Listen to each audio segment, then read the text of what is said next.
Welcome back to the channel, guys, and today we're looking at the mistakes that a lot of people are making in the Pokemon investing community at the moment, as well as my top 5 things that I'm doing to invest in Pokemon cards in the crazy market we currently are seeing. Before we get started, hit like and subscribe and turn on notifications. I appreciate you guys so much. Up first, we have the mistakes, but I can guarantee you will want to stick around for the top 5 tips. They're going to change the way you think about Pokemon investing in the current market. So I'd say that the massive boom in the Pokemon market came around the time Surging Sparks did, maybe just before then. And I'm seeing a lot of people rushing and worrying about buying Surging Sparks, Prismatic Evolutions, Journey Together now that it's out. And to be honest, these are the worst products to buy right now. A lot of these products are falling. We've talked about the Pikachu. We've talked about pretty much everything from Surging Sparks.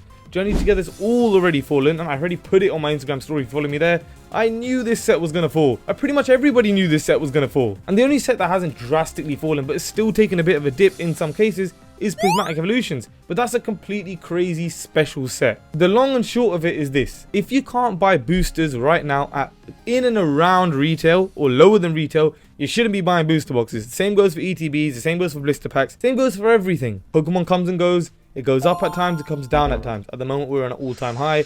Just because the product is high now doesn't mean that you are going to see massive returns on anything you buy over RRP in a year or two from now. So the first thing I'm doing, and I've said it 3 times now, but specifically with singles, I'm buying vintage and semi-vintage. So that means anything from Sun and Moon and earlier. Personally, I'm looking at Wizards of the Coast Hollows and tag teams. Those are my main focus at the moment. But if I see really cool EXs or really cool individual cards like Team Aqua and Team Magma cards, they're insane. Or recently I bought both the Zekrom and Reshiram, the gold cards. I think they're going to do well. I'll grab all those cards if I see them at a good price. And the reason I buy those cards specifically is because we have sets coming out which are tailored around those cards. And with these new sets coming out, there's more chance of it going up 10-20% because those cards are maybe in demand, maybe those Pokemon are in demand. Those are the things I'm thinking for those kind of cards. I know I said pretty much everything is long term, but that's probably the one set of cards which isn't that long term thinking from me. Tip number 2, this is things that pretty much anybody can do but at different levels, and that is to buy collections. Now for some people that means a 10,000 quid collection, and for others it means a 150, 200 quid collection. But the reason I'm doing this right now is because people have seen the market is massively flooded.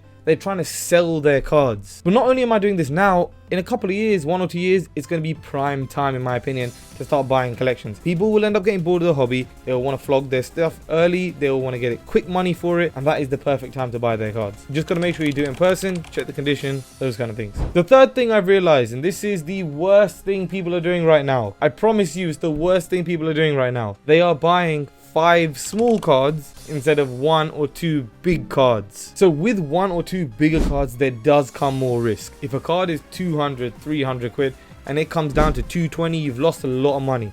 But if it goes up a lot to 350, 360, 400, 450, whatever it is, you've made a lot of money. And that's the same with any investment. The more you put in, the higher the risk, the higher the reward. Simple as that. But the main reason I'm doing this is because of the amount of IRs, SIRs that just look the same as each other. Like, don't get me wrong. All these illustration rares, all these secret illustration rares, they look really, really amazing. But you can't have every card in this set be 30, 40, 50 quid. It's just never gonna work. Look at Marill, look at Baxcalibur, look at Drowsy. Those are all bang average Pokemon that don't have a massive following. And while the art is good, every art is good. So it has to be unbelievably good for it to make any sort of investment sense. That's why if I ever talk about investing in specific cards or top 5s or illustration rares or anything like that, it's always a combination of good art, good Pokemon. That's the way it works in my mind. Always. The art does matter more than ever, but the Pokemon is always going to matter. If people don't even care about the Pokemon in the card, it's never going to do anything special. The only caveat to that is if you're doing graded stuff with a low pop. That's it. So for example, instead of buying 5 or 6 illustration rares of the 20-25 price range, because they're definitely coming down. I'm no Oracle, but those are coming down. I'll end up buying a card which is a 90 or 100. Or a Pokemon like, for example, the Tyranitar from Paldea Evolved,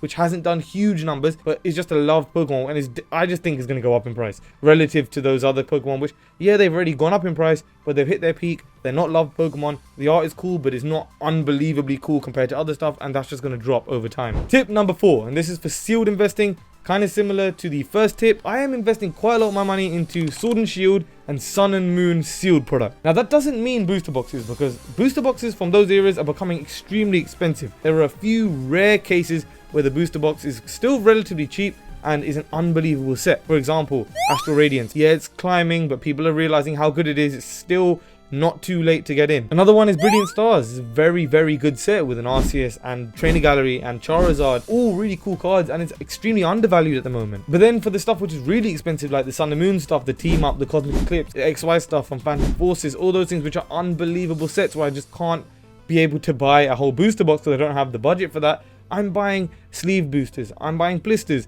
I'm buying things that I think will go up over time. That's where a lot of my focus has been over the last 3-4 months. And tip number 5, a tip that most people know, no one puts into practice for some reason. Just wait for the next set to come out before you buy the set that's currently out. Look, it's not a science, it doesn't work 100%, but Journey Together, Surging Sparks, Twilight Masquerade, Paradox Rift, Paldea Evolved, they all get reprints, and even if they don't, you'll be able to find blister packs easily. Amazon have those for days. Yeah, it comes sporadically, but when it comes, it's at a legitimate retail price. I mean, over the last couple of months, I bought so many 3-pack blisters, but not a single one of those has been over £15 for the blister. It's a no-brainer to me when I see that I want to pick up a few blisters at least. They're not the best investment in the world. They're not going to beat a booster box. They're not going to beat a booster bundle. We all know that. They're not coming close to an ETB. But what they are is sealed product that is really easy to move as well. But those are the mistakes people are making and my top 5 tips on what I'm currently doing as a Pokemon investor. Let me know your investment tactics in the comments down below. If you like the video, hit like, hit subscribe, and thank you for being here. I appreciate you guys making it all the way to the end as per usual. And until next time, don't be a sheep, make smart Pokemon investment decisions.